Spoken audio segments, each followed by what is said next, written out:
Hello students, good morning. Most welcome in my channel Chemistry Simplest.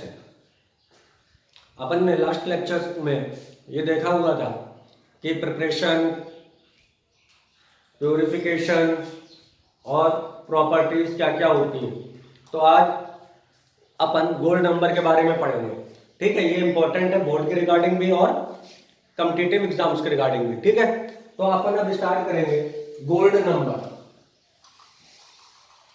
तो सबसे important बात करते हैं गोल्ड नंबर। ठीक है, जिसको अपन हिंदी में कहते हैं स्वर्ण संख्या।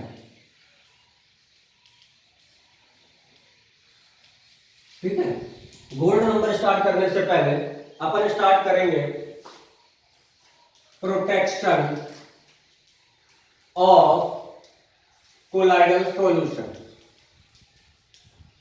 Colloidal solution. ठीक है, जो आज का टॉपिक है वो है प्रोटेक्शन ऑफ कोलाइडल सॉल्यूशन, कि कोलाइडल विलयन का रक्षण। ठीक है, तो आप सभी को पता है कि दो टाइप के कोलाइडल सॉल्यूशंस होते हैं। एक को बोलते हैं लायोफोबिक सॉल्यूशन और दूसरे को क्या बोलते हैं, लायोफिलिक सॉल्यूशन। तो आपने देखा था कि जो लायोफिलिक सॉल्यूशंस होते हैं इनमें डीपी एंड डीएम के बीच में अट्रैक्शन फोर्स कैसे होते हैं, अट्रैक्शन फोर्सेस मोर होते हैं। ठीक है, तो इस वजह से ये क्या होते हैं, स्टेबल होते हैं। राइट, ये अपन देख चुके हैं। उसके बाद अगर लायोफोबिक की बात करते हैं एक तरफ, तो लायोफोबिक में क्या होता है कि लायोफोबिक में डीपी एंड डीएम के बीच का जो अट्रैक्शन फोर्स होता है वो क्या होता है, लेस होता है, और इसी वजह से ये क्या होते हैं, अनस्टेबल होते हैं। अनस्टेबल का मतलब क्या बताया हुआ था आपको, अनस्टेबल का मतलब ये बताया हुआ था कि जो अपन कोलाइडल सॉल्यूशंस बनाते हैं वो इजीली क्या हो जाते हैं, ब्रेक डाउन हो जाते हैं। मतलब कोलाइडल सॉल्यूशन बनाया, लायोफोबिक के पार्टिकल्स क्या कर जाते हैं, सेटल डाउन कर जाते हैं। और अगर पार्टिकल्स सेटल डाउन कर जाएंगे तो वो फिर कोलाइडल सॉल्यूशन नहीं रहेगा। ठीक है, तो इसका मतलब क्या हुआ कि लायोफोबिक जो सॉल्यूशंस होते हैं वो कुछ टाइम तक तो कोलाइडल सॉल्यूशंस की तरह एक्ट करते हैं। अगर इनको कुछ टाइम के लिए अनडिस्टर्ब्ड कंडीशन में बिना हिलाए डुलाए इनको रख दिया जाए तो ये कोलाइडल सॉल्यूशन की तरह काम नहीं करेंगे। तो इसका मतलब कोलाइडल सॉल्यूशन वो नहीं रहे। तो इसी से हमको बचाना है। क्या करना है, इसी से हमको बचाना है। क्यों, देखिए आपके दिमाग में ये क्वेश्चंस आ रहे होंगे। पहला क्वेश्चन क्या होगा कि प्रोटेक्शन की जो आप बात कर रहे हैं, समझ रहे हो, वो प्रोटेक्शन की बात कर रहे हैं तो किसको प्रोटेक्ट करेंगे, टू हूम। ठीक है, किसको प्रोटेक्ट करेंगे, किसको बचाएंगे। राइट, दूसरी चीज होगी प्रोटेक्शन, हाउ, कैसे प्रोटेक्शन करेंगे, समझते जाइएगा। तीसरा होगा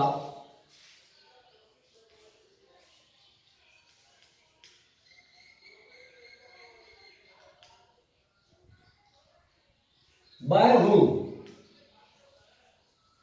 ठीक है, किससे बचाएंगे, समझ रहे मेरी बात। मैंने आपसे सिंपल प्रैक्टिकल एग्जांपल समझिए। मैंने कहा कि मुझे प्रोटेक्शन चाहिए, मुझे प्रोटेक्ट करो, मुझे बचाओ। तो आपके लिए क्वेश्चंस आएंगे कि किसको बचाया जाए, तो किसको बचाया, एक क्वेश्चन ये हुआ कि किसको बचाया जाए। दूसरा क्वेश्चन होगा किससे बचाया जाए। ठीक है, तीसरा क्वेश्चन होगा कैसे बचाया जाए। तो पहला है कि प्रोटेक्शन किसको करना है, किसको बचाना है, दूसरा किससे बचाना है, और तीसरा कैसे हो गया कि कैसे बचाना है।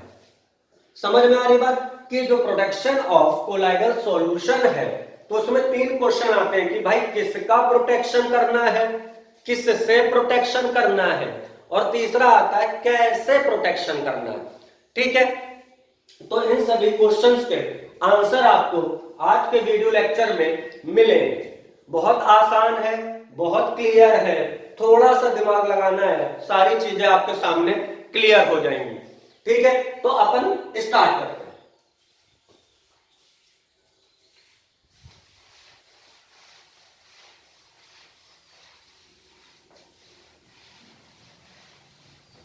देखिए होता क्या है, होता क्या है कि if we add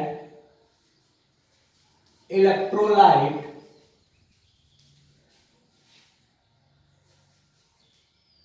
in lyophobic solution, in lyophobic colloidal solution, तो आपको पता है, अभी ये बात कर लिया कि अगर अपन एक इलेक्ट्रोलाइट को लायोफोबिक सॉल्यूशंस में ऐड करेंगे तब क्या हो जाएगा, डीपी पार्टिकल्स क्या हो जाएंगे, न्यूट्रलाइज हो जाएंगे। न्यूट्रलाइज होने के बाद क्या हो जाएगा बेटा, सेटल डाउन हो जाएगा। ठीक है, इतनी बात आपको समझ में आ गई कि यदि किसी विद्युत अपघट्ट को द्रव विरोधी कोलाइडल विलयन में मिलाया जाता है तो क्या होता है कि जो डीपी के पार्टिकल होंगे, डीपी के जो कण होंगे वो क्या हो जाएंगे, उदासीन हो जाएंगे, और उदासीन होने की वजह से ये आपस में मिलेंगे, आपस में मिलने के बाद क्या होंगे, नीचे बैठ जाएंगे। ये अपन ने प्रीवियस लेक्चर में देख चुके हैं। ठीक है, अब क्या होगा, तो बात आती है प्रोटेक्शन। ठीक है, तो we protect the lyophobic colloidal solution from settling down the DP particles. Point समझ लो, तो अपन क्या करेंगे, लायोफोबिक कोलाइडल सॉल्यूशन के डीपी पार्टिकल्स को नीचे बैठने से, सेटल डाउन होने से बचाएंगे। पॉइंट समझ में आ रहा है, फिर से मैं रिपीट कर रहा हूं कि लायोफोबिक के डीपी पार्टिकल्स को सेटल डाउन होने से बचाएंगे। तो आपको पहले क्वेश्चन का आंसर मिल गया कि भाई प्रोटेक्शन किसका करना है, तो किसका प्रोटेक्शन करना है, लायोफोबिक के डीपी पार्टिकल्स को सेटल डाउन होने से बचाना है। ठीक है, दूसरा क्वेश्चन,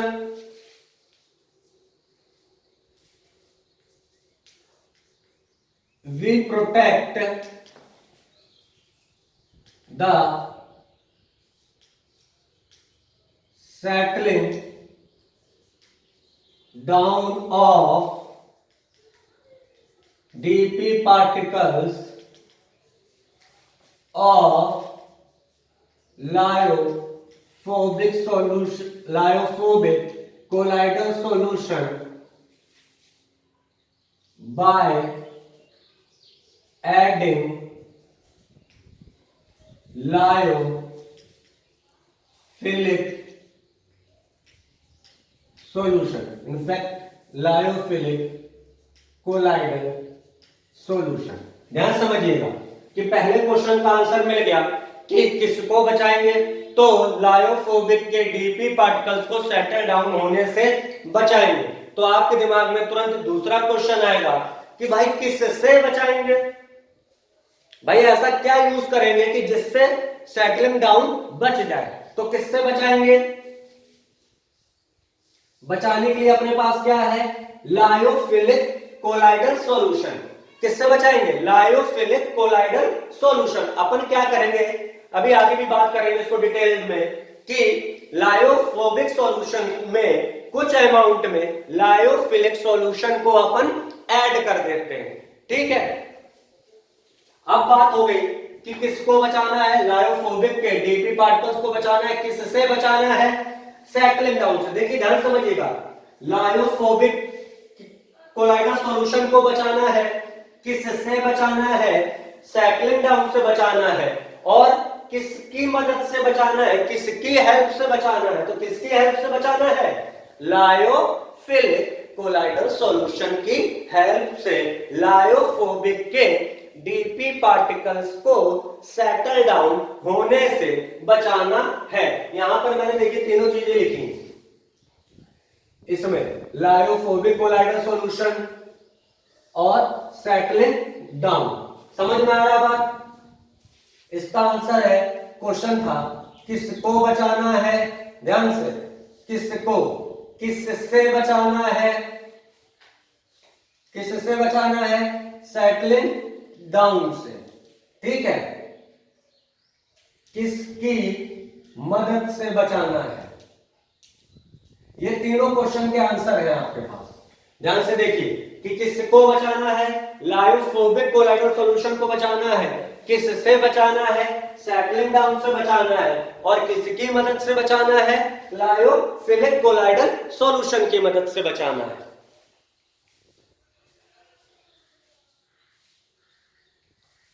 अब देखिए यहां तक बात समझ में आ गई। अब देखते हैं इसका प्रोसेस क्या होता है।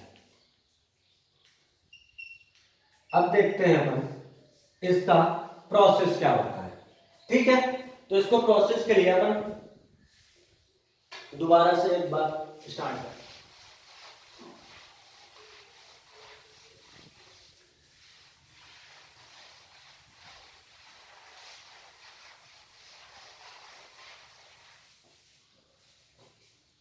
अब यहां पर अपन बात करते हैं प्रोसेस की। किसकी बात करते हैं, प्रोसेस की, ठीक है। तो प्रोसेस क्या करते हैं समझना पहले। अपन ने एक कंटेनर लिया, अपन ने एक कंटेनर लिया, इसमें क्या किया बेटा, लायोफोबिक के सॉल्यूशन पड़ा हुआ था। क्या पड़ा हुआ था, ये सारे क्या है, डीपी पार्टिकल्स ऑफ लायोफोबिक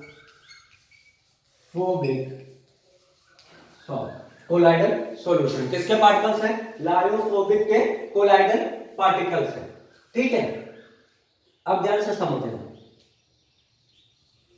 इनके पास अपन मान लेते हैं ये कैसे चार्ज थे, कैसे मान लेते हैं थोड़ी देर के लिए, पॉजिटिवली चार्ज थे। आपको पता है कि जो लायोफोबिक कोलाइडल सॉल्यूशन होते हैं वो कैसे होते हैं बेटा, चार्ज पार्टिकल्स होते हैं। तो हमने थोड़ी देर के लिए मान लिया है कि इनके पास कौन सा चार्ज है, पॉजिटिवली चार्ज है। तो इसके पास कौन सा चार्ज होगा, पॉजिटिव चार्ज। इसके पास भी, इन सभी के पास कौन सा चार्ज होगा, पॉजिटिव चार्ज।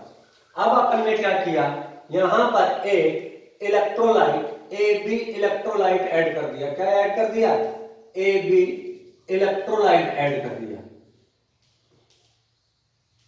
ठीक है।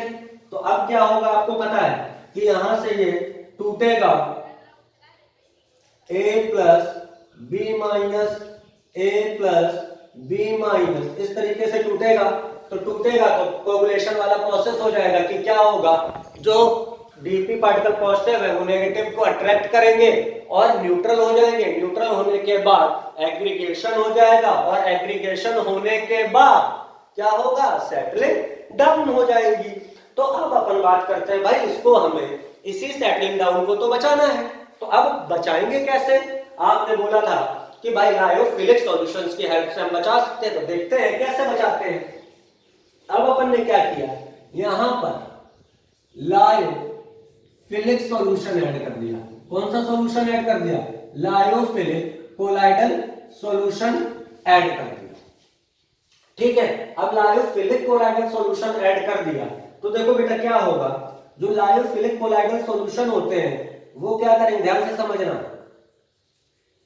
वो इस तरीके से लेयर बना लेंगे। क्या बना लेंगे, इस तरीके से लेयर बना लेंगे। किसके ऊपर,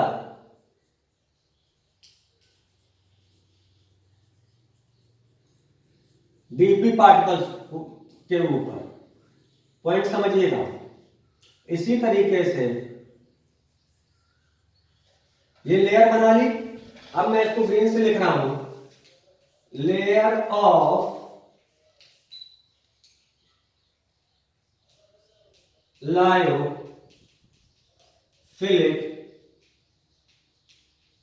कोलाइडल सॉल्यूशन। क्या बना ली? Layer of lyophilic colloidal solution. तो देखो सारा डायग्राम आपको क्लियर हो रहा है, इसमें किसी को कोई दिक्कत? ठीक है। अब देखो क्या होगा कि इन्होंने लेयर बना ली एक अपनी। अब कुछ सोच के देखो कि अब ये लेयर बना ली, अब आपने क्या किया? इलेक्ट्रोलाइट डाला। ठीक है। अब क्या इलेक्ट्रोलाइट डीपी पार्टिकल्स के टच में आ पाएगा? क्या इन पार्टिकल्स के टच में आएगा? ये इलेक्ट्रोलाइट क्या इन पार्टिकल्स के टच में आएगा? नहीं आएगा। नहीं आएगा तो पॉजिटिव और नेगेटिव क्या कभी मिल पाएंगे? नहीं मिल पाएंगे। नहीं मिल पाएंगे तो इसके डीपी पार्टिकल्स क्या न्यूट्रल होंगे? नहीं होंगे। न्यूट्रल नहीं होंगे तो क्या एग्रीगेशन होगा? नहीं होगा। और अगर एग्रीगेशन नहीं होगा तो क्या सेटलिंग डाउन होगी? सेटलिंग डाउन भी नहीं होगी। और इस तरीके से हमने लायोफोबिक कोलाइडल सॉल्यूशन के डीपी पार्टिकल को लायोफोबिक कोलाइडल सॉल्यूशन की हेल्प से सेटलिंग डाउन से बचा लिया। ये मैंने आपको समझा दिया। अब इसका मैं एक फ्लो चार्ट बनाता हूं कि जिनको डायग्राम से कुछ कम समझ में आया हो वो इस फ्लो चार्ट का यूज करके समझ सकते हैं। तो देखिए यहां पर अपन बात करते हैं अब फ्लो चार्ट। अब फ्लो चार्ट की बात करते हैं तो फ्लो चार्ट को देखिए। तो सबसे पहले अपन ने क्या किया?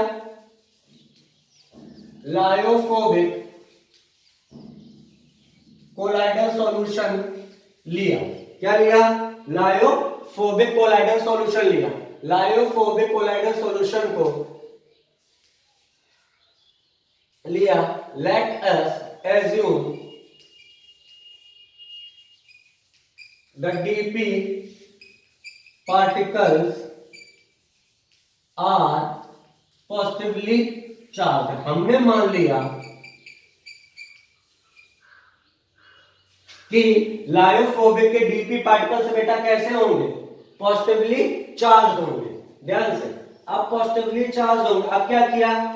At some lyophilic colloidal solution.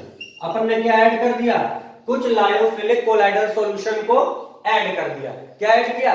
Lyophilic colloidal solution को ऐड कर दिया। तो अब क्या होगा? देखिए यहां पर इनको मैं मार्क करता जा रहा हूं। क्या मान के चल रहे हैं अपन? पॉजिटिवली चार्ज मान के चल रहे हैं। इनिशियली हमने क्या लिया था? लायोफोबिक लिया था। बाद में अपन ने क्या ऐड किया है? लायोफिलिक ऐड किया है। ठीक है। तो क्या होगा? Lyophilic colloidal solution forms a layer over lyophobic colloidal solution particles। Lyophobic colloidal solutions के ऊपर क्या करेगा? लायोफिलिक एक लेयर बना लेगा। क्या करेगा? एक लेयर बना लेगा। ठीक है। उसके बाद क्या किया? add some amount of electrolyte. क्या ऐड कर दिया? कुछ अमाउंट में इलेक्ट्रोलाइट ऐड कर दिया। क्या कर दिया? कुछ अमाउंट में इलेक्ट्रोलाइट ऐड कर दिया।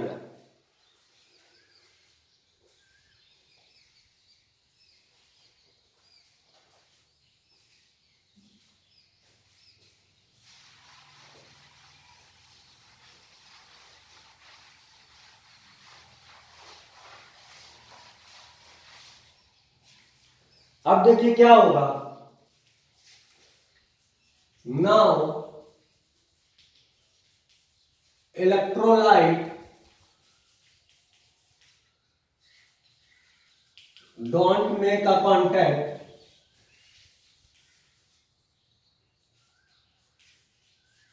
with lyophobic particles. लायोफोबिक, अब जब लेयर बना लेगा तो क्या लायोफोबिक कोलाइडल पार्टिकल्स के टच में इलेक्ट्रोलाइट आ पाएगा? बिल्कुल भी नहीं आ पाएगा। ठीक है, so neutralization of DP particles of lyophobic colloidal solution doesn't take place. अब न्यूट्रलाइजेशन नहीं हो पाएगा, और अगर न्यूट्रलाइजेशन नहीं हो पाएगा तो there is no settling down of particle.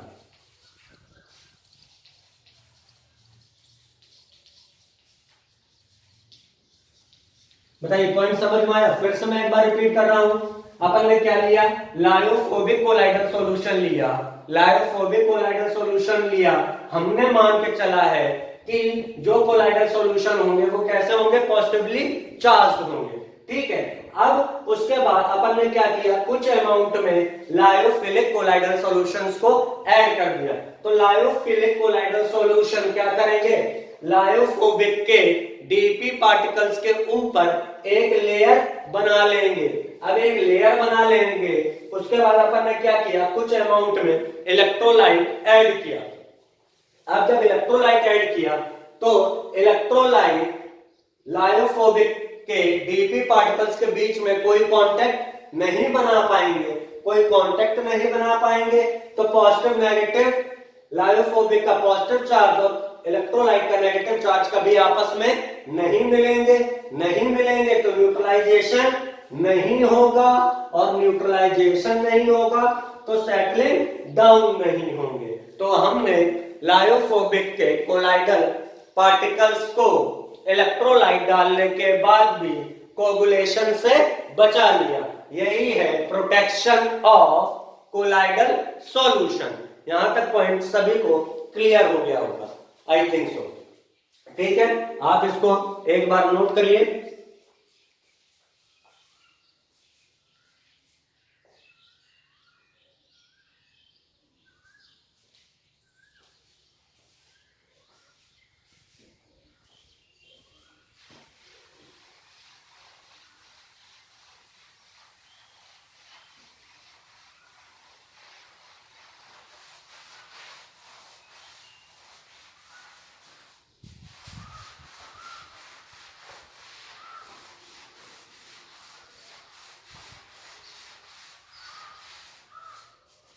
तो अगर आपसे पूछा जाए क्वेश्चन, दिमाग लगाइए और बताइए भाई प्रोटेक्टिव कोलाइड किसे कहेंगे?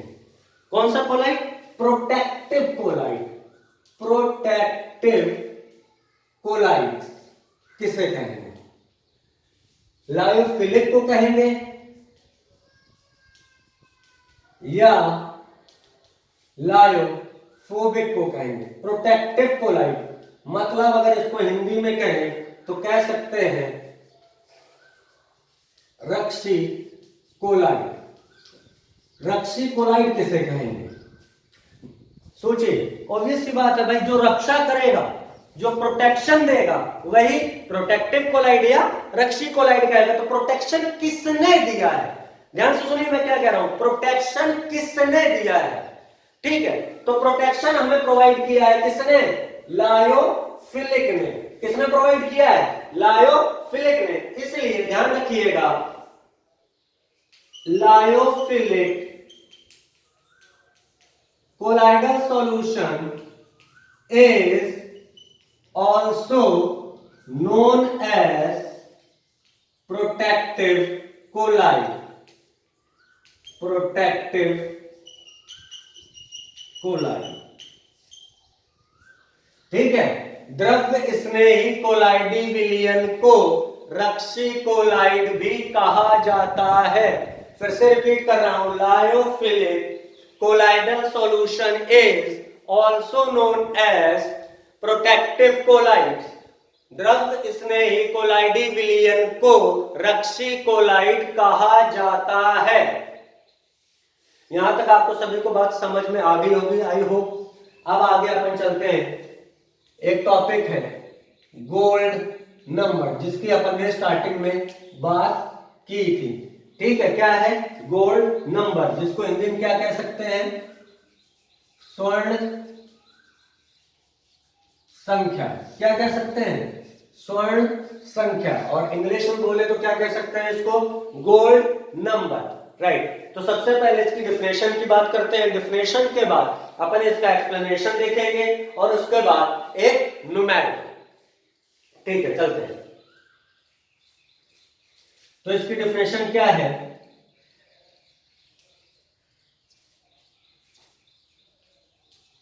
The amount of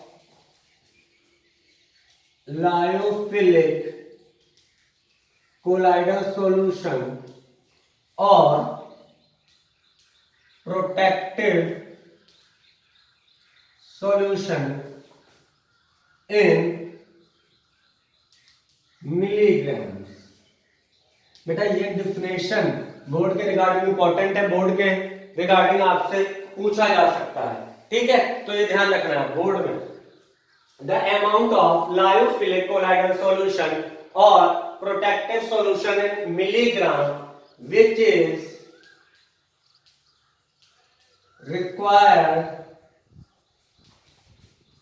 to just prevent the coagulation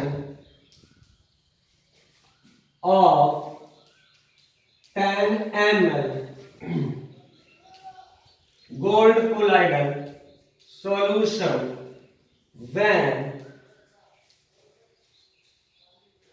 10% 1 ml electrolyte is added. Electrolyte is added. Don't worry, Hindi वाले परेशान होने की जरूरत नहीं है कि साहब इतनी बड़ी डेफिनेशन लिख दी, वो भी अंग्रेजी में, है ना। क्या आधे बच्चे तो अंग्रेजी देख के ही गायब हो जाते हैं कि साहब अब हमारा क्या होगा। तो डोंट वरी, अभी मैं इसको एक्सप्लेन करूंगा। इंग्लिश वाले पहले देख ले। The amount of lyophilic colloidal solution और प्रोटेक्टिव सॉल्यूशन इन मिलीग्राम। ध्यान से बेटा, अमाउंट किसमें लेनी है आपको, किसमें लेनी है, मिलीग्राम में। किसमें लेनी है, ध्यान रखना है, अमाउंट हमेशा किसमें लोगे आप, प्रोटेक्टिव कोलाइड की मिलीग्राम में लोगे। ठीक है, जो कि कोगुलेशन, ठीक है, स्कंदन रोकने के लिए कितने का Skandan, 10 ml gold colloidal solution. Gold कैसा है, लायोफोबिक कोलाइडल सॉल्यूशन है। गोल्ड कैसा कोलाइडल सॉल्यूशन है, लायोफोबिक। ध्यान समझना कि लायोफिलिक कोलाइडल सॉल्यूशन की मिलीग्राम में अमाउंट जो 10 ml लायोफोबिक कोलाइडल सॉल्यूशन का कोगुलेशन रोक सके। नहीं समझ में आई बात भैया, सीधी सी बात है कि 10 ml कोलाइडल सॉल्यूशन लो। कौन सा कोलाइडल सॉल्यूशन लो, लायोफोबिक लो। अब उसमें अगर आप इलेक्ट्रोलाइट डालोगे तो कोगुलेशन होगा। तो उसी कोगुलेशन को रोकने के लिए तुमने लायोफिलिक कोलाइडल सॉल्यूशन कितना डाला है, कितना वेट डाला। वेट हमेशा इसमें किसमें लेना है, मिलीग्राम। ठीक है, हिंदी वाले देख लो कि द्रव्य स्नेही कोलाइडल विलयन की वह मात्रा जो 10 ml द्रव्य विरोधी कोलाइडल विलयन का स्कंदन रोकने के लिए आवश्यक है, जब 1 ml 10% विद्युत अपघट्य मिलाया जाए। Point clear. तो एक चीज ध्यान रखना, हमेशा गोल्ड नंबर किसमें आता है, मिलीग्राम में। मैंने कहा कि भाई एक कोलाइडल सॉल्यूशन, एक लायोफोबिक कोलाइडल सॉल्यूशन का कोगुलेशन रोकने के लिए 25 मिलीग्राम, कितने 25 मिलीग्राम लायोफिलिक सॉल्यूशन लगा, तो बताओ गोल्ड नंबर कितना होगा। तो जितने मिलीग्राम लगा उतना ही गोल्ड नंबर होगा, तो इसका गोल्ड नंबर भी कितना हो जाएगा, 25 हो जाएगा। बात समझ में आ गई। देखिए बोर्ड के रिगार्डिंग अगर बात करते हैं, बोर्ड के रिगार्डिंग ये डेफिनेशन इंपॉर्टेंट है। क्या है बोर्ड के रिगार्डिंग डेफिनेशन। लेकिन अगर अपन कॉम्पिटिटिव एग्जाम्स के रिगार्डिंग देखते हैं,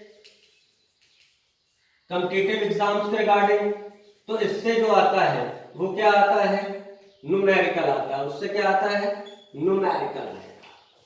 ठीक है, तो अपन न्यूमेरिकल की भी बात करेंगे। इतना देख लीजिए, समझ लीजिए। और इसके अगर एग्जांपल्स की अपन बात करते हैं तो ध्यान दीजिए, जिलेटिन और एक होता है स्टार्च। एक क्या होता है, जिलेटिन और एक क्या होता है, स्टार्च। दो चीजें ध्यान रखिए, एक है जिलेटिन और एक है स्टार्च।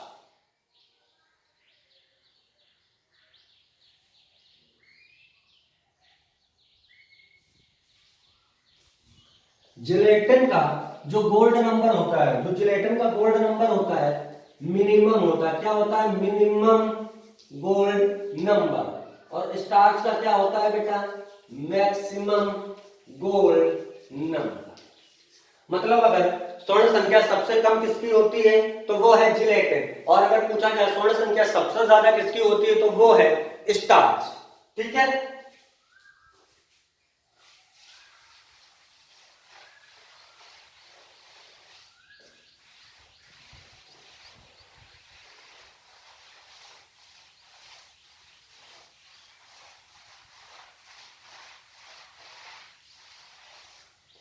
अब देखिए जैसे अपन ने कोगुलेशन वैल्यू बात की थी, कोगुलेशन पावर की बात की थी, उसी तरीके से ध्यान रखना। क्या, gold number inversely proportional to protective nature. क्या मैंने बोला कि स्वर्ण संख्या जितनी ज्यादा होगी रक्षण करने की क्षमता उसकी उतनी कम होगी। मतलब गोल्ड नंबर अगर ज्यादा होगा तो प्रोटेक्टिव नेचर उसका कम होगा, और अगर गोल्ड नंबर कम होगा तो उसका प्रोटेक्टिव नेचर ज्यादा होगा। ठीक है, तो इसको देखिए समझने के लिए कुछ यहां पर अपन क्या कर लेते हैं, बकवास। घर पे दो लोग होते हैं, एक कौन होता है, मम्मी, और एक कौन होते हैं, पापा। एक क्या है, मम्मी होती है घर पे, और एक क्या होते हैं, पापा। तो आप एक चीज ये बताइए कि आपको पता है कि अगर कोई काम करना है तो मम्मी उसको कितनी बार बोलेंगी, 10 बार बोलेंगी, तब क्या होगा, वर्क कंप्लीट होगा। ठीक है, और पापा को कितनी बार बोलने को हो जाएगा, एक बार बोलेंगे तो वर्क क्या हो जाएगा, कंप्लीट हो जाएगा। पॉइंट समझ में आ रहा है। ठीक है, ये मैं उनके बात कर रहा हूं जिनके घर पे मेल डोमिनेटिंग होते हैं। ऐसा नहीं कि हर घर में, किसी किसी घर में उल्टा होता है ना। डोंट माइंड, इसको ध्यान रखने की जरूरत नहीं, बस केवल आपको समझाने के पर्पज से बात की। ठीक है, अब ये बात बताओ, किसके बोलने में दम है, किसके बोलने में दम है। तो ऑब्वियस सी बात है, इसका आंसर क्या होगा, पापा ने। क्यों, पापा ने एक बार कहा आपने काम कर दिया, मम्मी ने 10 बार कहा तब आपने काम किया। तो वही चीज है कि जिसके जितनी बार कहने पर काम हो रहा है यानी वो उतना लेस इफेक्टिव है। समझ रहे हैं बात को, क्लियर है बात। उसी तरीके से यहां पर ये गोल्ड नंबर है। ठीक है, कि गोल्ड नंबर जितना ज्यादा होगा प्रोटेक्टिव नेचर उतना कम होगा, गोल्ड नंबर जितना कम होगा प्रोटेक्टिव नेचर उतना ज्यादा होगा।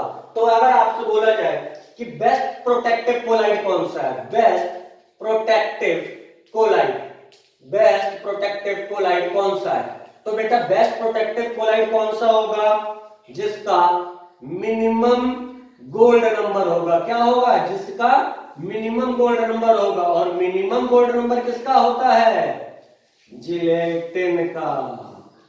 ठीक है, यहां तक आपको बात समझ में आ गई? ठीक है।